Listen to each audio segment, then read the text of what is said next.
இனிமையான நண்பர்களே, அன்புள்ளம் கொண்ட நெஞ்சங்களே, அனைவருக்கும் வணக்கம். ஒரு 60 ஆண்டுகள் தமிழ்நாட்டிலே மாறி மாறி ஆட்சி நடத்திய அண்ணா திமுக ஆகிய கட்சிகளை தோல்வியடைய செய்து கட்சி ஆரம்பித்த 2 ஆண்டுகளில் அறுதி பெரும்பான்மை கிடைக்காவிட்டாலும் கூட திமுக அண்ணா திமுகவை விட அதிக தொகுதிகளில் வெற்றி பெற்றுவிட்ட காரணத்தால் ஆட்சியை அமைத்த நடிகர் விஜய் திமுக கூட்டணியில் இருந்த கட்சிகளை துணைக்கு அழைத்து கொண்டு சட்டமன்றத்தில் அறுதி பெரும்பான்மையை நிரூபித்துவிட்ட பிறகு நடிகர் விஜய் ஆட்சி நீடிக்காது, 2 மாதங்கள் தாக்கு பிடிக்காது என்றெல்லாம் பலர் சொன்னார்கள். நாடகமாடிகளால் நாடாள முடியாது, நடிகர்களால் நாடாள முடியுமா என்று கூட சில விமர்சனத்தை வைத்தார்கள். ஆனால் நடிகர் விஜய் ஆட்சிக்கு வந்த 2 மாதங்களுக்குள் எதிர்கட்சிகளான திமுகவிற்கும் அண்ணா திமுகவிற்கும் மிகப்பெரிய சேதாரத்தை கொடுத்து விட்டார்.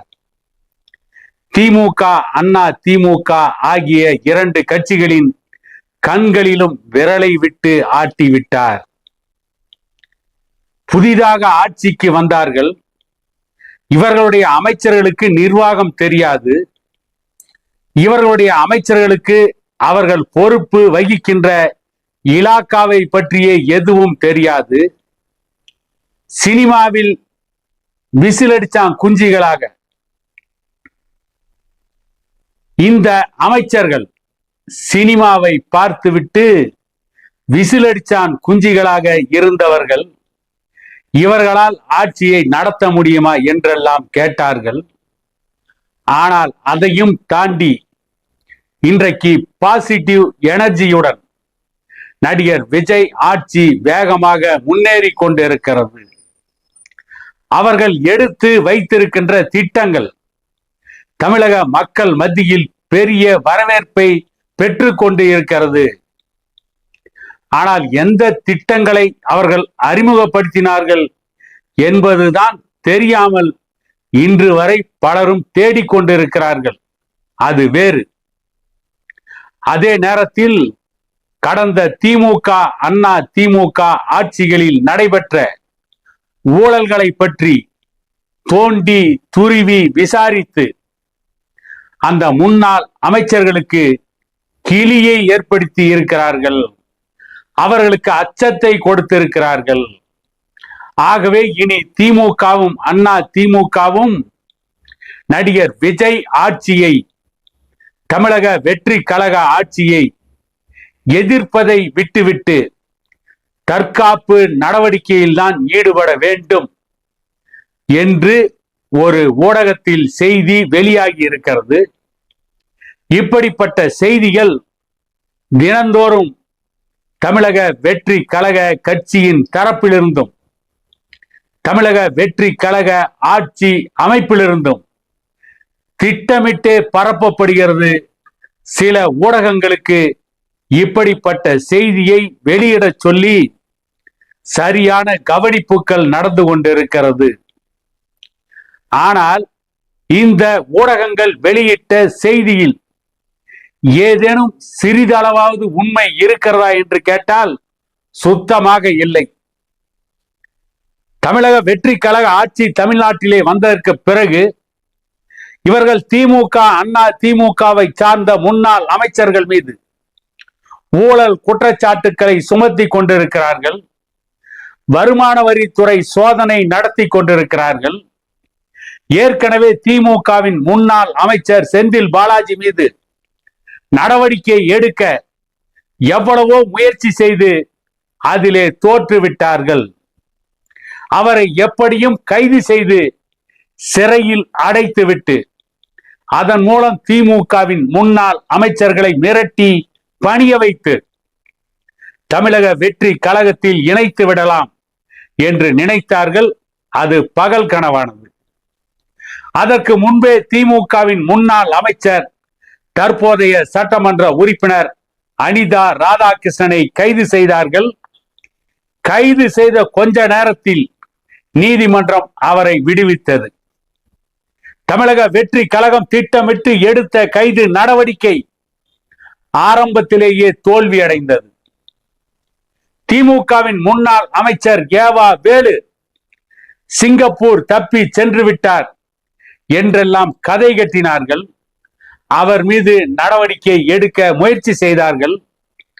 ஆனால் எந்த நடவடிக்கையும் எடுக்க முடியாமல் தமிழக வெற்றி கழகம் தடுமாறி கொண்டிருக்கிறது. ஆட்சி அதிகாரம் நிலை குலைந்து நிற்கிறது. இதுதான் இந்த தமிழக வெற்றி கழகம்.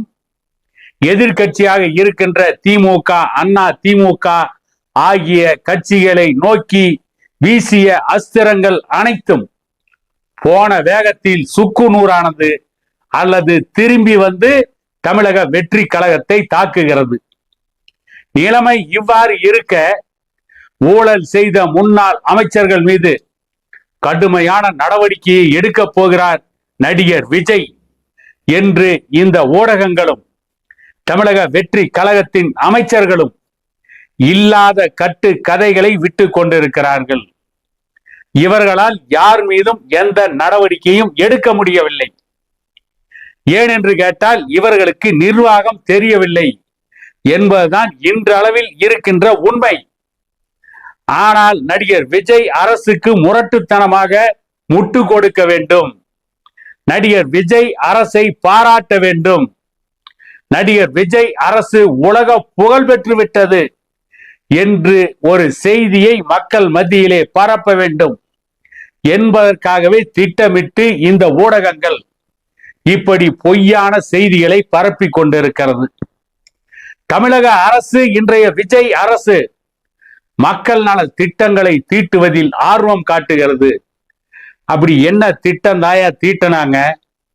அந்த தீட்டிய திட்டத்தை கொஞ்சம் நீட்டுங்கள் பார்க்கலாம். எந்த திட்டத்தையும் தீட்டவில்லை. சிங்கப்பெண் திட்டம் என்று சொன்னார்கள். அந்த திட்டத்தை நடைமுறைப்படுத்தி விட்டோம் என்று சொன்னார்கள். அதன் துவக்க விழாவை பகட்டாக நடத்தினார்கள். மிகப்பெரிய விளம்பர வெளிச்சத்தை தந்தார்கள். ஆனால் அந்த சிங்கப்பெண் திட்டம் இன்றைக்கு எங்கே முடங்கி இருக்கிறது என்பது கூட தெரியவில்லை. அறிவித்த வேகத்தில் அந்த சிங்கப்பெண் திட்டம் முடங்கி போய்விட்டது. இதுதான் தமிழக வெற்றி கழகத்தின் நிர்வாக திறமை. சரி, இவர்கள் ஆட்சிக்கு வந்து என்ன ஒரு சிறப்பான திட்டத்தை கொடுத்து விட்டார்கள்? சொல்லுங்கள் பார்ப்போம். மக்கள் திலகம் எம்ஜிஆரை போல சத்துணவு திட்டத்தை கொடுத்தார்களா? அல்லது மக்கள் திலகம் எம்ஜிஆர் ஆட்சிக்கு வருகின்ற வரை கிராமங்களுக்கும் நகரத்திற்கும் எந்த தொடர்பும் இல்லாமல் இருந்தது. கிராமங்களில் இருப்பவர்கள் மாதத்தில் ஒரு முறை நகரத்திற்கு சென்று விட்டு வந்தாலே அது ஒரு மிகப்பெரிய சாதனை என்று சொல்லப்பட்டது. ஆனால் எம்ஜிஆர் அவர்கள் ஆட்சிக்கு வந்ததற்கு பிறகு நகர பேருந்து, டவுன் பஸ் திட்டத்தை கிராமப்புறங்களுக்கு விரிவுபடுத்தினார். கிராமப்புறத்திற்கு அருகிலே இருக்கின்ற நகர்ப்புறங்களுக்கு நகர பேருந்துகளை விட்டார். அதற்கு பிறகுதான் நகர மக்களுக்கும் கிராம மக்களுக்கும் இருந்த இடைவெளி குறைந்தது. கிராமப்புற மக்கள் நகரத்திற்கு போக ஆரம்பித்தார்கள். கிராமத்திலே இருந்த மாணவர்கள் நகரத்தில் போய் கல்வி கற்க ஆரம்பித்தார்கள். அதை உணர்ந்து கொண்ட எம்ஜிஆர் அவர்கள் அதுவரை கல்லூரிகளில் இருந்த ப்ரீ யூனிவர்சிட்டி கோர்ஸ், பியூசி என்கின்ற புகுமுக வகுப்பை ரத்து செய்துவிட்டு 5 கிலோமீட்டர் சுற்றளவிற்குள் இருக்கின்ற கிராமங்கள், அந்த கிராமங்களை உள்ளடக்கிய நகரங்களில் ஹையர் செகண்டரி +2 என்கின்ற திட்டத்தை கொண்டு வந்து ஓல்டு SSLC 11 ஆண்டுகள் படிக்க வேண்டிய 11ஆம் வகுப்பை 10 ஆண்டுகளாக குறைத்து ஹையர் செகண்டரி கோர்ஸ் +2 திட்டத்தை அறிமுகப்படுத்தி +1 முதலாம் ஆண்டு +2 இரண்டாம் ஆண்டு என்ற கல்வி திட்டத்தை அறிமுகப்படுத்தி மக்கள் திலகம் எம்ஜிஆர் கல்வியில் ஒரு மிகப்பெரிய புரட்சியை செய்தார். உண்மையிலேயே இந்த கல்வி திட்டத்தை அறிமுகப்படுத்தியதிலும் கிராமப்புற மாணவர்கள் நகர்ப்புறங்களுக்கு சென்று கல்வி கற்பதற்காக நகர பேருந்து திட்டத்தை கிராமப்புறங்களுக்கு விரிவுபடுத்தியதும் மிகப்பெரிய சாதனை. அந்த சாதனைக்காக உண்மையிலேயே மக்கள் திலகம் எம்ஜிஆர் அவர்களை புரட்சி தலைவர் என்று போற்றலாம். இப்படி எம்ஜிஆர் அறிமுகப்படுத்திய திட்டத்தை போல எந்த ஒரு திட்டத்தையும் இதுவரை நடிகர் விஜய் கட்சி அறிமுகப்படுத்தவில்லை. ஆனால் வானளவு புகழ்கிறார்கள். சில ஊடகங்கள் பொய்யாக எழுதுகிறார்கள். நடிகர் விஜய் அரசு நல்ல திட்டங்களை கொண்டு வருகிறது. என்ன வெங்காய திட்டத்தை கொண்டு வந்தது? ஒரு திட்டத்தையும் இதுவரை அவர்கள் அறிமுகப்படுத்தவில்லை. பள்ளிகளில் கல்லூரிகளில் சோதனை என்ற பெயரில் அவர்கள் வீடியோ எடுத்து ரீல்ஸ்களாக வெளியிட்டதை தவிர இந்த தமிழக வெற்றி கழக அமைச்சர்கள் சாதித்து கிழித்தது என்ன? எம்ஜிஆரை போல ஏதாவது சாதித்திருக்கிறார்களா? எதையும் செய்யாமல் வெறும் கையில் முளம் போட்டுக் கொண்டிருக்கின்ற இந்த தமிழக வெற்றி கழக அரசை இப்படிப்பட்ட சில ஊடகங்கள் தான் உயர்த்தி பிடிக்கிறது. வானளவு புகழ் பெற்று விட்டார் நடிகர் விஜய் என்று அவருடைய புகழுக்கு களங்கத்தை ஏற்படுத்தி கொண்டிருக்கிறார்கள். நடிகர் விஜய் அவர்கள் ஆட்சிக்கு இப்படிப்பட்ட பொய்யான விளம்பரங்களை கொடுத்து நடிகர் விஜய் ஆட்சிக்கு அவர்களே குளிபறித்துக் கொண்டு இருக்கிறார்கள் என கூறிக்கொண்டு மீண்டும் ஒரு காணொளியில் உங்களை சந்திக்கும் வரை உங்களிடமிருந்து விடைபெறுவது உங்கள் எடப்பாடி துரைசாமி.